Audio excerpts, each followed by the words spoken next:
After a long day of seeing clients, of talking to people, all I want is to go home, to close the door, to read my favorite novel or watch my favorite TV show and not have to talk to anyone anymore. Have you ever had the experience where a friend reaches out after a day like that, and you know you want to be there for your friend, you know you want to spend time with them, but you also know you're so tired, and it feels like work to have to go see your friend. It feels like you don't know if you can show up 100%, but you want to be there, and there's this conflict inside you. How do I show up whole, but how do I also honor myself and the spaces that I need? This is the question that our guest, Elizabeth, brings to us today. And I'm really excited to have this conversation with her. I'm Mauricio Bruce, and this is The Real Question.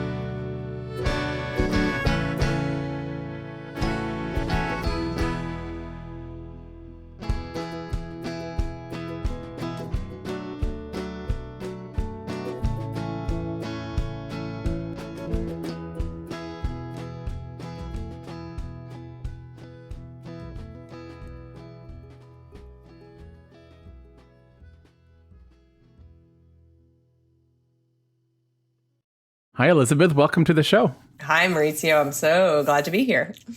I'm so excited to have you here. Before we get into some of the stuff we regularly talk about on this show, I'd really like to get to know you a little bit. I know you're going to be teaching a class for Not Sorry, but I'd like to know a little bit about your background, what you do. Thank you. It's a great question, and it's a big question.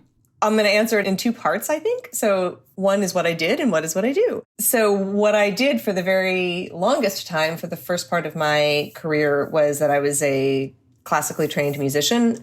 And since age 7, I played the flute. And that led me to eventually become the principal flutist of the Boston Symphony Orchestra, which is one of the great orchestras in the world, really pinnacle, peak accomplishment in that field. And wow. It was, in many ways, especially in that field and in that industry, when you arrive at that level, you are set. Like, that's it. Like, you have reached sort of the end of the story, the top of the mountain, and that was it. And that was when I was 29 years old, was when I won that position in the Boston Symphony. And I spent really the next 2 decades in that role, super privileged, loved what I was doing, really wonderful relationships with all of my colleagues. And in 2018, I went through a pretty major earthquake in my professional life, which came in the form of an equal pay lawsuit, which I filed against the Boston Symphony Orchestra as a performing member of the orchestra. And very luckily for me and I think for everybody, we eventually resolved the lawsuit. It was a mutually agreeable resolution. And in the course of all of that, I had some really major experiences that shook up my own thinking and my own understanding of my path. And so really it started me wondering, not so much, is this the job for me for life, but more, is there something else out there that is interesting to me, available to me? Like, what else is there in the world? So that really led me on a whole exploration of what else there might be for me, because I had had such a narrow sense of my own path for my whole life and my own identity, right? That's what I was. I was a principal flutist. That was it. And it hadn't ever even occurred to me to think about doing anything else. So when I started to kind of consider what else there might be, I started exploring all sorts of other areas. And eventually that exploration led me to learning about and then becoming a coach, an executive coach and a leadership coach for other high achieving, highly driven, highly accomplished, committed people who are trying to create their own best lives and figure out how to thrive. So there's a lot in there in between the beginning and the end of that story. And the short version is that in August of 2024, so just last August, I stepped down from my position with the Boston Symphony and am now working full-time in this other capacity, one-on-one with really wonderful, fabulous, interesting people. Wow. What a journey. I have so many questions. We could just spend the whole hour talking about your story, your journey, being a principal flutist, What's the right word? It's so funny. 2 days ago, I just led this big workshop for all these women leaders in this company locally here in Boston. And that was the first question. It was flutist or flautist? Which one is it? It's like the question. They're both wonderfully correct. The way I answer the question is that I say flutist. Great. I will say flutist too, just to impress you. So you're coming to Not Sorry to lead sort of, would you say it's a coaching class? It's a class where you're going to be in your capacity as a coach, helping people, coaching people about their careers. Is that right? Yeah, what we're really doing, the intention of this is to create a space and a place for people to really slow down and start to reflect on their own path, where they are in their own careers, how they are relating to success in their own narratives, in their own lives, where they are potentially in a position of transition, a place of transition, starting to understand how to navigate change, how to navigate identity in the context of career. Okay. And there's going to be great chances to sort of hear each other's stories and just find inspiration from everybody who is present there in the room. Yeah. Okay, I'm going to ask you more, and we're going to sort of take a little bit more of a deep dive into the class at the end of the show. But you are on my show. And so you've brought a question to us, I hope, something that we're going to talk about today. I have brought a question, and I'm having a hard time even saying it. It's, should I quit my book club? And there's so many layers to it. Mm-hmm. So I'm just going to present it in its simplest form. Yes, that's it. Okay. So I'll start by asking, how long have you been in your book club? Yes, this is a relatively newly formed book club. Okay. So we are on our third book right now since the inception of the book club. And you read a book every month or every... It's every 6 weeks, approximately. Okay. Every 6 weeks, yes. And I should start with my very first confession, which is that I haven't even begun reading the third book. So just to lay the groundwork for you. Okay. Why are you thinking of quitting it? What's moving you to quit the book club? Yeah. So really, it's been so interesting for me to grapple with this because I love to read. I love literature. I have always been a big reader. And in this new world that I'm in this work that I do right now, I have a lot of reading that I do for my professional work, right? I'm reading fantastic books about change, about communication, about all sorts of stuff. So I read a lot for, quote unquote, for work. And I spend a lot of my day really in focused, deep conversation where my brain is completely deeply present and focused. And what I'm finding at the end of my day is that I want to read what I would call trash. I would like to read something that transports me. I want to read something that is easy, that gives my brain both a break and also lets me sort of float away into a different space. So I'm sort of struggling with this idea of how I relate to the reading in my life, the reading that I do that's off hours, that's for me, and almost experiencing the book club assignments as like an assignment, which starts to feel almost like work.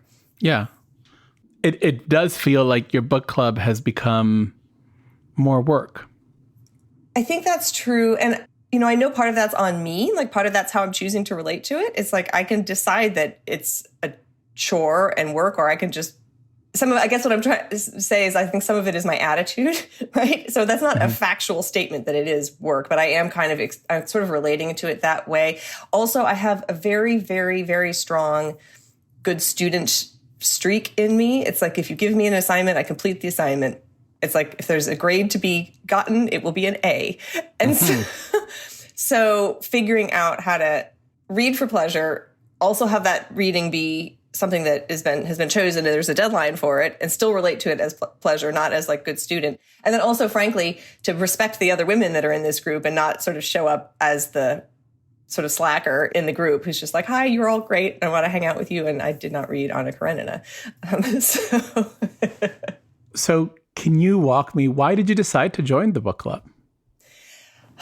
So part of what's happening in my life right now is as I've transitioned out of a full-time role with the Boston Symphony Orchestra, which meant time on stage with 100 colleagues every day, 5 days a week, sometimes more, nights, mornings, afternoons.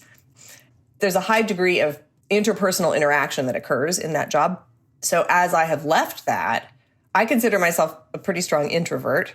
I am very glad to be on my own a lot of the time. And there's a social component to that that's not present for me right now because my work that I do now is largely one-on-one, and I've lost that. So this book club for me, first of all, I really like the women that are in it. And second of all, it was appealing to me in the sense that it was a structured community and a structured place to be with other people in a space that was halfway between purely social and professional in a way.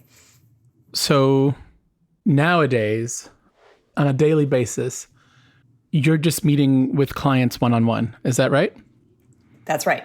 So almost all of my calls are Zoom or phone, one-on-one. Yeah. Yeah.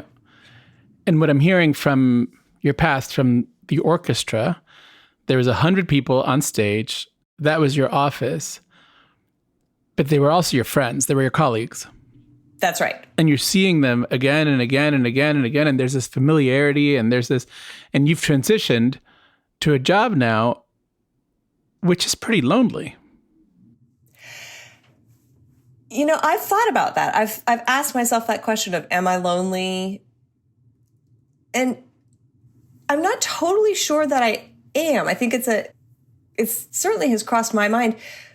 What's interesting for me is that I feel like deeply connected to the people I talk to all day long. So there's this very deep, intimate connection that happens in these conversations. Yeah. So in that sense, I feel extremely connected and really fed on that level emotionally and in terms of connection. So it's this funny tension because I have a whole day of that and I feel very connected. So that's part of why I want to escape at the end of my day and like go off with the dragons and wherever else it is that I'm reading about. And there's that middle ground maybe of that sort of more in-between space of whatever that is, of sort of, it's like those circles of social contact, that sort of in-between space of like a group thing that I don't have right now. I mean, would you describe your clients right now as, quote, part of your community? I would call them part of my life, but I wouldn't call them part of my community. Yeah. I mean, I see clients one-on-one all day as well. And we have deep, powerful, connective conversations. And then the conversation's over and I click end on my Zoom or I close my office door and I won't see or talk to them again for however many weeks. Right? I'm receiving connection, but I don't consider any of my clients part of my community or my friends or people I can reach out to when I need to have a conversation. Or would you agree? Absolutely. For sure. And so you reach out to this book club where there's going to be another structured community like you're used to in the orchestra. Well, we'll gather every couple of weeks. I'll see the same people. We'll have conversations. You just aren't reading Anna Karenina. Right. I read 100% of the first book. I read 75% of the second book. And I've read 0% of the third. This is my trajectory, which isn't great. Right. It's the book part of it. And my parents who are professors, my dad's an English professor, my mother's a cinema studies professor. I am the child of writers and readers, and I love to read. And the fact that I am sort of falling down on my reading in this capacity is, it is what it is right now. So, well, wait, put some words to that. It is. I mean, it's definitely challenging my good student piece of me, and it's challenging. I think I have definitely some stories in my head about doing things at a high level and reading, great literature. And so it's definitely bumping up against that part of me also that does everything at the absolute high. I mean, I'm all about excellence, 100%. My whole original career was all about excellence. I work with people to help them achieve their version of excellence, whatever that is. I certainly would not be coaching one of my clients into defining excellence by reading Anna Karenina. So I get that. And it definitely is I think it's challenging that part of my identity. Yeah, absolutely. I want to talk about excellence, Elizabeth. It's a big part of what's going on. When you describe your dragon books as trash, I like to read about dragons in the evening and escape to wherever it is that you're escaping, and that's just my trash time. How does it feel for you to talk here on the podcast with us about the fact that at the end of the day, all you want to do is read about dragons? I think it's the same way that when we talk about like a guilty pleasure, or it's like I have like a Sex and the City reference I can make for absolutely everything that can occur in the world. Like I can point you back to, and it's like there's a piece of me that loves all of that, and then is also like I can sense myself wanting to kind of apologize for it. Yep. And also it's so fun. It's like genuinely so fun. Like I love it. And I love the experience of being able to just shut off my brain in that way and to do all of that. Like I really, really love that. And so as we're talking about this, maybe me describing that as trash is probably not the the best way to be talking about it. So if there were a book club about those dragon books, would the experience be different? I think so, probably. Because if somebody else could pick like page turning, escapist, fantasy or whatever, and I mean, I do read really broadly in lots of ways, and it doesn't have to be about dragons. It's just the idea of a particular genre of writing that just, it's easy, it takes you away. It's just, you fly through it. You're not trying to make meaning out of it in any particular way or like keep track of really important themes or concepts. It's just, you're going on an adventure. Going on an adventure, yes. You keep using the word escapist or escapism, and seeing the life that you've led and the world that you've lived in, where you were the principal, number one top flutist in the Boston Orchestra, and now you are helping people achieve excellence and become their number one version of themselves. The fact that you want a space where you can just escape that excellence world makes sense to me. And now you want to quit your book club. I know. I know. I was going to say, isn't that so shameful? Well, that's it. That's exactly it. That's exactly it. Yeah. And the thing that makes it complicated is, and again, I think this is why I'm struggling with this so much too, is that it's, if it were just like letting myself off the hook for a commitment, sure. Like quitting a thing, I think wouldn't be so hard for me. It's that there are real aspects of this book club that I value and that I love. And it's the tension between like, I want to cherry pick. I want the stuff that I want from it, but not the stuff that I don't want to have to do. And that doesn't feel right to me. It doesn't feel like it's the right level of, yeah. It's like showing up to the orchestra without having rehearsed. Exactly. I want all the good stuff without doing the work, right? Yeah. Yeah. But what are the good things? You've talked about these wonderful women that you're in the club with, that you want to sort of be in relationship with them and you want to keep having them in your life. That's right. Is the book club the only way to have them in your life? I think it's unlikely that I would be able to maintain relationships with all of these women in a meaningful way. It would probably turn into like, I will see you in 6 months, or I will see you when we both are at the same other thing that we are at. Mm-hmm. But there is a regularity to this that I think would be hard for me to replicate one-on-one with each of those women. Yeah. And I do think, and I keep going back to this idea of the community that you were a part of. Like, I don't think this is a one-on-one relationship with the book club. There's a relationship that has to do with all of us together in the same room, having conversations and spending time. I don't think it would be the same if you decided to call each of them one-on-one and see them one-on-one. Yeah, and that's really helpful for me to hear too, because I think that's exactly right. And the thing that everybody would talk about when we were on break in the Boston Symphony is we were mostly talking about like what had just happened on stage or our thoughts about the conductor that week. Or so it was a shared experience that then we would talk about. And that's the same thing about a book, is like the women in this club, our lives are very different. If we were to get together, all 8 of us, and talk about our lives, it would be difficult, I think, to give everybody enough space to share deeply. And so it's like it's this in-between space where we've read the same book, so we talk about the book, and then other stuff pops up, and there's obviously more that gets talked about. We're not sort of in school format. It's social, and there's some structure, and there's like a shared content or material that we're working with, which is what makes it similar to my old job, was that there was shared content and material. And that seems helpful. Yeah, absolutely. Who chooses the books for this club? Well, it's kind of by consensus. And people will throw out an idea, and if a bunch of people have already read it, we sort of move on. And if you're going to suggest that I suggest a dragon book for the book club, I saw those eyebrows. I know this is a podcast, but I saw the eyebrows. I'm like, uh-oh. I could. I mean, why haven't you? That's a solution. I get it. I know. It's a good point. It never even crossed my mind. I think... True. I'm just saying. Yeah. There's no rule as to what books you're reading, right? People are suggesting, why not this one? Why not this one? Yep.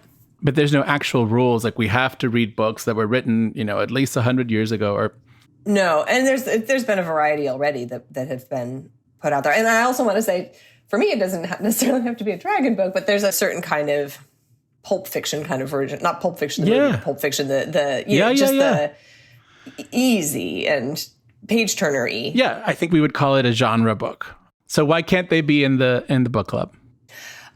I think they probably could be. I could certainly throw it out there and see if there is any enthusiasm about it. Would that be exciting for you? Yeah, I mean, I guess that's it's. And it could turn the book club in a way into a place of rest and of escape, where you come and you discuss these things. And it's not more work to read a high level book that's, 2,000 pages that you have to study and maybe look up words in the dictionary. Or keep a character chart, like who's related, like the ones where you need like the family dynasty charts and right. Well, I imagine I could probably wedge one dragon book in every so often into the book club. I don't think I could take over the whole book club. Although maybe it would transform. Yes. Yeah. I would join your dragon book club. In this community that you are fond of and that you're creating, and that I sense you're not ready to leave. It doesn't sound like you're just saying, okay, yeah, I'm going to quit. There's also a sense that the effort to be a part of this community is sometimes more than you can give right now. That's accurate. Yeah. You don't want to leave the community, but you also want to be a responsible member where you show up as they require, right? And they require, the requirements for that community is read the book. Definitely. Because otherwise it's just a club. It's not a book club, right? Yes.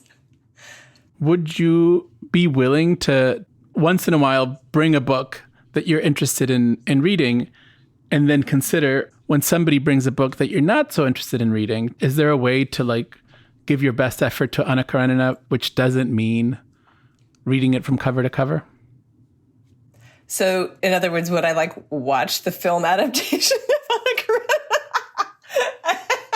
So no, I mean, it's a great question. And I also want to say that I'm making it sound as though the book club, it's always that enormous of a project, and it really hasn't been. And so I think what is possible, what is probably the right approach as we're thinking this through together, that I can see potentially unfolding here, is I remind myself that I actually do get to propose, and I get to propose books that are perhaps not at the highest level of literary whatever. And I can even potentially steer us away from the level of giant projects that are, I mean, I want to say that when Anna Karenina came up, I think a good half of the book club went, oh, So when we gather in a few weeks, I'll find out if any of them has read it. Maybe nobody has, or maybe everybody's partway through.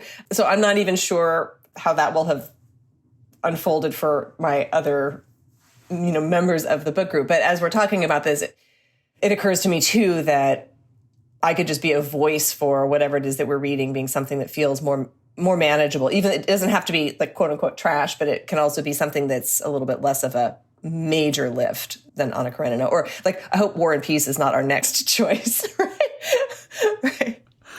Well, just how about steer the book club in a direction where you don't feel it has to be more work, where it can be a place of fun, of connection, and even sometimes of escapism.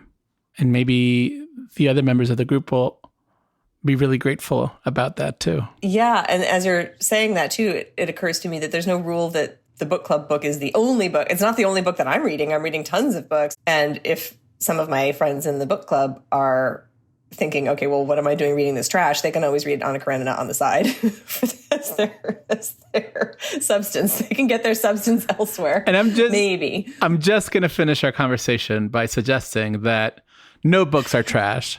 I hear you. I agree that there's no such thing as trash. Thank you, Elizabeth. It was really a pleasure having you here and having this conversation with you.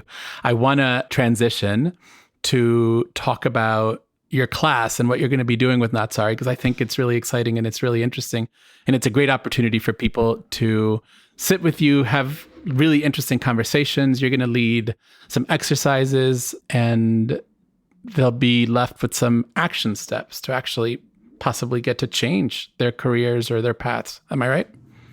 That's right. Or at least to start to think about them differently and to start to maybe open up their own vision for what is possible either in their current world as it is or by making change or, whatever that looks like for them. And so very much like in my own story where I had a very narrow concept of what my path was and what success meant and what my life was going to look like. And when I was able to open up my field of vision and think about things differently, ask some new questions, try some experiments, it just allowed me to see so much that I hadn't been able to see before. So a lot of what we're going to be doing in this program is just making space and creating the opportunity and a little bit of the push to help people start to think differently and explore their own way that they're relating to their work. Amazing. And so the class starts April 3rd. Am I right? That's right. It's Thursday nights. And it's 8 weeks long. It's 8 weeks long, 90 minutes in each class. It's live. It's interactive. It's going to be great. Who would you say should take this class? Anybody who is in a space of curiosity, of change, of desiring something to shift around the way that work is and their career is occurring for them in their life. This is a space for them. So there's no requirement that you be earlier in your career, late in your career, have a job, don't have a job, are making a transition, not making. It's less about that external stuff and it's more about, are you a person where your career and your work and the way that you are experiencing that in your life is something that you want to start to think about differently or engage with differently. Amazing. Any opportunity to look inside and understand the stories that you're telling about yourself and the stories you're telling about how you are in the world is a great opportunity. And I think that's what you're offering. Thank you again for being on the show, Elizabeth. Thank you for the conversation. So thought-provoking and helpful. This has been The Real Question. Our show is funded through our Patreon at patreon.com/realquestionpod. And if you're a regular listener, we would love your support. I just had a conversation with Elizabeth on our Patreon about her career, about her flute, and about some advice that she wants to share with everybody. It was a really fun conversation, and I'd love for you to hear it. Another way you can support this show is by leaving us a review on Apple Podcasts or wherever you're listening. We really love your reviews. I really love your reviews. Please let me know how I'm doing. You can also follow us on Instagram and Facebook at Real Question Pod. We are always looking for more guests. Go to our website, realquestionpod.com, and submit your question. I would love to have a conversation with you here on the show. We love to shout out our BFF tier patrons, Renee Underhill, Becky Boo, Jenny Cruz, and Amanda Schramm. Thank you. We are a Not Sorry production. Our executive producer is Vanessa Zoltan. We are edited and produced by Ariana Nettleman. Music is by Nick Bowl, and we're distributed by Acast. Support for this show comes from the Fetzer Institute. Thank you, Elizabeth, for joining us today. Sign up for Elizabeth's class called Discerning Success at NotSorryWorks.com. It's going to be a fabulous class. And thank you, as always, to our wonderful team, Julia Argy, Nikki Zoltan, AJ Yaramas, Anissa Ahmed, Danny Langley, Courtney Brown, Casper Turkile, and Stephanie Paulsell. Join us next week for another episode, another question, and another great conversation. See you then.